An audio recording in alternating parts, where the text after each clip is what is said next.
Mkhokhelwa amen. Umndeni wonke wakwaNkosi. Ibandla likaThixo, ihlobo umakhelwane nabangani. Abezile lapha bezosingatha egameni likaJesu. Amen. Amen.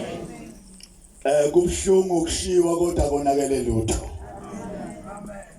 Akonakele lutho. Amen. Ngoba lithi iBhayibheli aMose wesifazane nje imihla yakhe njalo nje. Njengoba sikholelwa khona lokho ukuthi nami ngelila ngizolala kanje. Amen. Nomunye awuzolala kanjalo. Ayibonge Inkosi. Amen. Bese kubiza ukuthi njengoba ulele ubumazi noJesu. Bumazi noJesu. Angifuni ukuthi ngilalelele ngizwa la. Amen. Kunento bazalwane lethi angihambe hayi kancane. Ngicela nje ukuthi ngiyibambe. Ayibonge Inkosi. Ke ngiyibambe ngicela ngikintamo. Ngijwayele yona vele nasetendeni. Amen. Ayibonge Baba. Amen. Jesus. Ifisha. Let up be. Ifisha. Amen. Amen. John ngizokhuluma ibranch yaseKokstad. IKokstad bazalwane ibranch emngceleni weKZN neEastern Cape. Uma nje ngisuka eKokstad edrobheni ngihamba 5 kilometers ngene eEastern Cape. Uthethe isiXhosa kakhulu. Nami ngayithuka sengikhona khona ngokusebenza. Amen. Amen. Ngafika eKokstad ngingubaba nje bazalwane. Kodwa ubizo lukhona. Emphosolo uma ngasho ngiqala le eMaritzburg lapho ngangisebenzela khona. Ngathi mangifika ngayo fellowship. Mangifellowship abazalwane ngihamba nento yakithi. Le mfundiso nala ekhaya. Mangifika khona ngashumela uJesu bazalwane. Ngingumuntu omusha. Ngingumuntu nje omusha. Ophela ivangela lisinto njengoba simiswe lapha nje lisifike ngempela singabantu abasha. Amen. Lisifike singabantu abasha.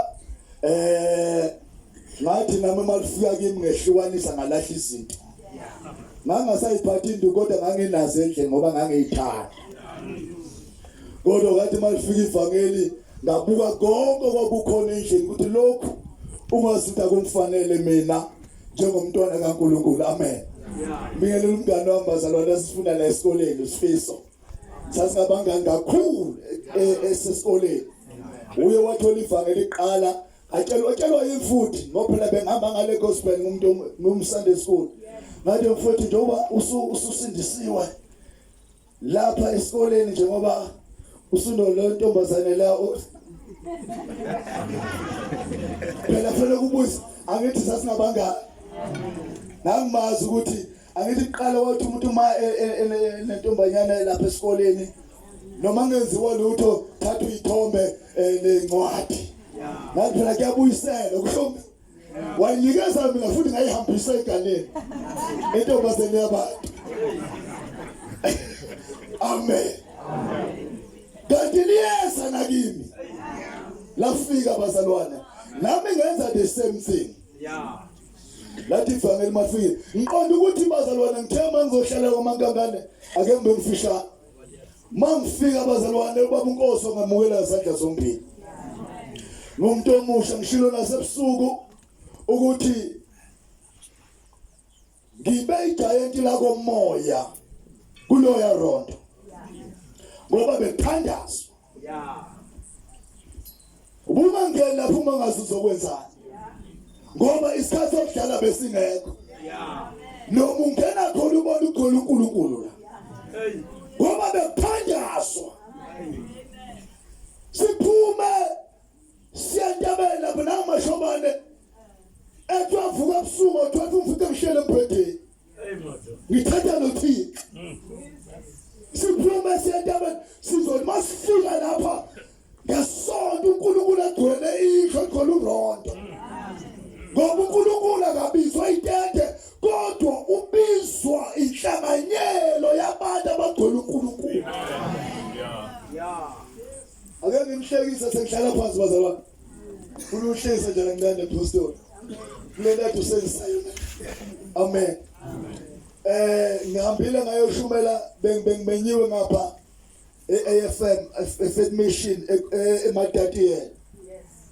Njoba nje ku December uqala saya ngaya khona sashumela bafana levangeli lethu bazalwana lezi abantu badinga kangakanani abangadingi laba sebejoyela abala njoba ligcwele itandishi alinandaba nabo kodwa esizweni uthusumela lona bekulandele ngalo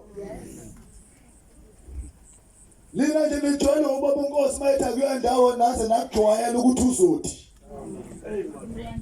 akiwa ndawo nizegcina niqhele kube isiqhelo sabantu nabefemeli bekwazi ukuthi uNkosi uthakiwa ndawo kodwa iqiniso lonke bazalwane ukuthi uma iBhayibheli lithi ngabeka abalindi yebo ngabeka abalindi amen onsothi umingilozi ehlisa ikempe umingilongo likhala kuzokwehlisa ikempa wena mlindo olizwila izwi utshela abantu ukuthi abasuka ezintweni zabo uma bengasuka batshelile igazi lakho laba likubuzwa phansi kwakho kodwa lokuza phansi kwabo kodwa uma ungabatshelanga iqinisa igazi labo lokubuzwa phansi kwakho amen ilento ivele ingehluleke leyo ukuthi mabathi begculanga ngabatshela ngoJesu osindisayo uJesu okhululayo uJesu onamandla ukuthi uma akhulula mina ezonweni wangigcina ngaba insizwa for years ngaze ngathola inkosi kazikhona lapha ekhaya amen ngizothini ngithi ngifuna uhlesa sentaba seMatatiyela sengihlala phansi mamthetho mambuye eMatatiyela ngishumayela ivangeli bazalwane lokholwa amen lokholwa abantu masicabanga bethi masikhuluma ngevangeli vele becabanga isibhedlela ivangeli bazalwane is not about isibhedlela amandla wathola evangelini but uphuma qala ezintweni zakho uthola uJesu osindisayo ngithi mina noma umuntu engakhuluma ethini ngoJesu kodwa ngiyawazi amandla evangeli egcina insizwa